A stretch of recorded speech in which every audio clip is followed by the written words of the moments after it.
What's up? What's up? What's up? It's your boy, Big Abundant, and I'm here with one of my favorite Neville Goddard books, man. The other day in the live screen, I told y'all that I was going to upload one of my favorite books by Neville Goddard so it could bless y'all's life the same way that it blessed mine. This is that.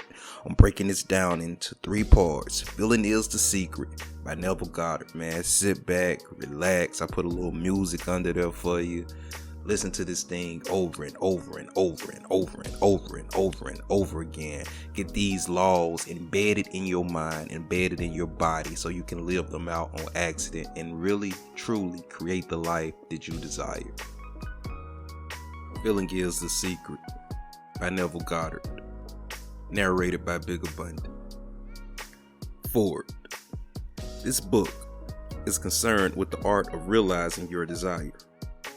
It gives you an account of the mechanism used in the production of the visible world. It is a small book, but not slight. There is a treasure in it, a clearly defined road to the realization of your dreams. Were it possible to carry conviction to another by means of reasoned arguments and detailed instances, this book would be many times its size.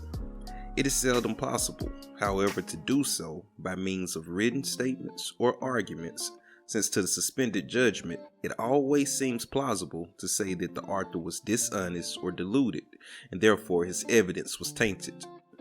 Consequently, I have purposely omitted all arguments and testimonials, and simply challenged the open-minded reader to practice the law of consciousness as revealed in this book. Personal success will prove far more convincing than all the books that could be written on the subject. Neville. Chapter 1. The Law and its Operation. The world, and all within it, is man's conditioned consciousness objectified. Consciousness is the cause as well as the substance of the entire world. So it is to consciousness that we must turn if we would discover the secret of creation. Knowledge of the law of consciousness and the method of operating this law will enable you to accomplish all you desire in life. Armed with a working knowledge of this law, you can build and maintain an ideal world. Consciousness is the one and only reality, not figuratively, but actually. This reality may, for the sake of clarity, be likened unto a stream which is divided into 2 parts. The conscious and the subconscious. In order to intelligently operate the law of consciousness, it is necessary to understand the relationship between the conscious and the subconscious. The conscious is personal and selective. The subconscious is impersonal and non-selective. The conscious is the realm of effect. The subconscious is the realm of cause. These 2 aspects are the male and female divisions of consciousness. The conscious is the male, the subconscious is female. The conscious generates ideas and impresses these ideas on the subconscious. The subconscious receives ideas and gives form and expression to them. By this law, first conceiving an idea and then impressing the idea conceived on the subconscious, all things evolve out of consciousness. And without this sequence, there is not anything made that is made. The conscious impresses the subconscious, while the subconscious expresses all that is impressed upon it. The subconscious does not originate ideas, but accepts as true those which the conscious mind feels to be true, and in a way known only to itself, objectifies the accepted ideas. Therefore, through his power to imagine and feel, and his freedom to choose the idea he will entertain, man has control over creation. Control of the subconscious is accomplished through control of your ideas and feelings. The mechanism of creation is hidden in the very depth of the subconscious, the female aspect or womb of creation. The subconscious transcends reason and is independent of induction. It contemplates a feeling as a fact existing within itself, and on this assumption proceeds to give expression to it. The creative process begins with an idea, and its cycle runs its course as a feeling and ends in a volition to act. Ideas are impressed on the subconscious through the medium of feeling. No idea can be impressed on the subconscious until it is felt, but once felt, be it good, bad, or indifferent, it must be expressed. Feeling is the one and only medium through which ideas are conveyed to the subconscious. Therefore, the man who does not control his feelings may easily impress the subconscious with undesirable states. By control of feeling, it's not meant restraint or suppression of your feeling, but rather the disciplining of yourself to imagine and entertain only such feelings as contribute to your happiness. Control of your feeling is all important to a full and happy life. Never entertain an undesirable feeling, nor think sympathetically about wrong in any shape or form. Do not dwell on the imperfection of yourself or others. To do so is to impress the subconscious with these limitations. What you do not want done unto you, do not feel that it is done unto you or another. This is the whole law of a full and happy life. Everything else is commentary.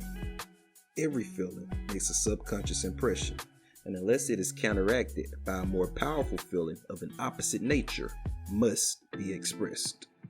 I am healthy is a stronger feeling than I will be healthy. To feel I will be is to confess I am not.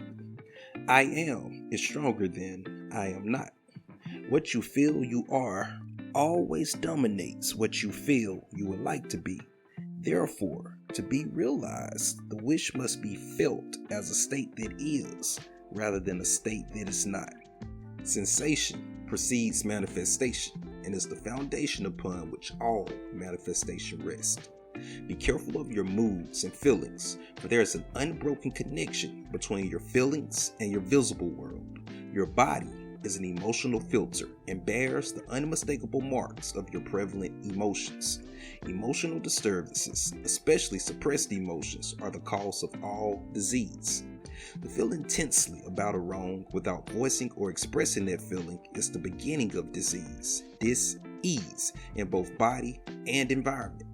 Do not entertain the feeling of regret or failure, for frustration or detachment from your objective results in disease.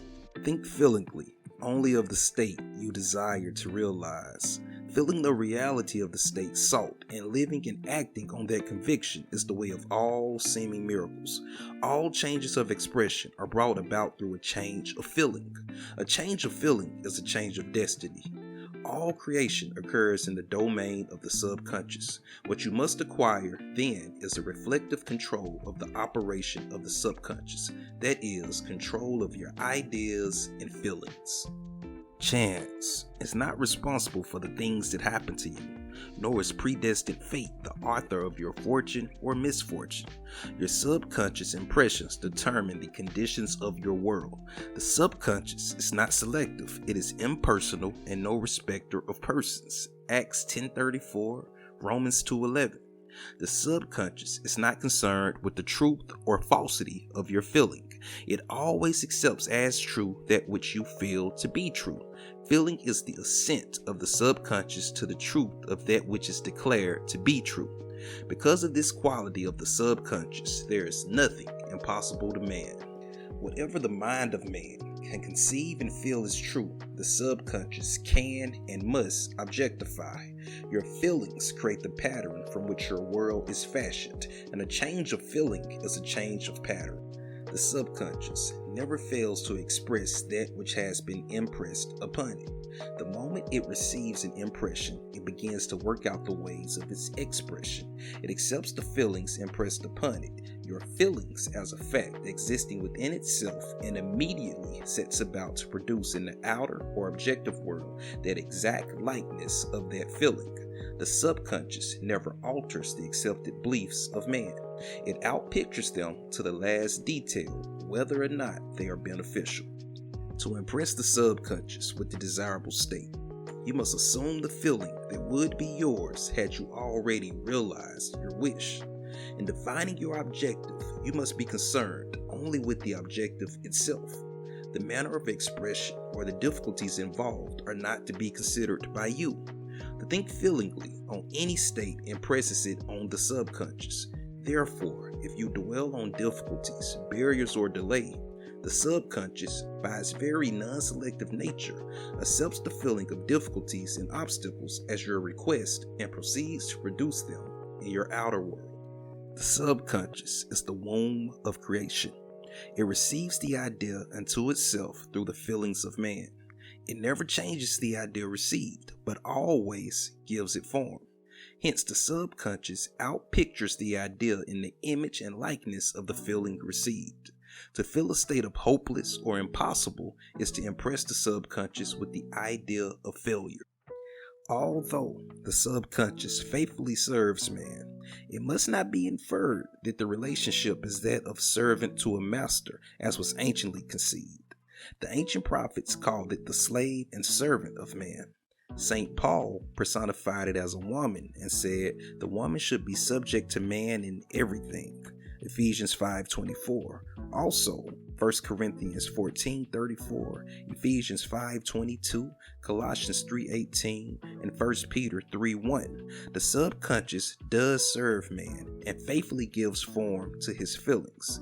However, the subconscious has a distinct distaste for compulsion and responds to the persuasion rather than the command. Consequently, it resembles the beloved wife more than the servant. The husband is head of the wife, Ephesians 5:23, may not be true of man and woman in their earthly relationship, but it is true of the conscious and the subconscious, or the male and the female aspects of consciousness. The mystery to which Paul referred when he wrote, "This is a great mystery. He that loveth his wife loveth himself, and they two shall be one flesh," is simply the mystery of consciousness. Consciousness is really one and undivided. But for creation's sake, it appears to be divided into two. The conscious, objective, or male aspect truly is the head and dominates the subconscious, subjective, or female aspect. However, this leadership is not that of the tyrant, but of the lover. So by assuming the feeling that would be yours were you already in possession of your objective, the subconscious is moved to build the exact likeness of your assumption. Your desires are not subconsciously accepted until you assume the feeling of their reality. For only through feeling is an idea subconsciously accepted, and only through this subconscious acceptance is it ever expressed. It is easier to ascribe your feeling to events in the world rather than admit that the conditions of the world reflect your feeling. However, it is eternally true that the outside mirrors the inside. As within, so without. A man can receive nothing unless it is given him from heaven, John 3:27, and the kingdom of heaven is within you, Luke 17:21. Nothing comes from without.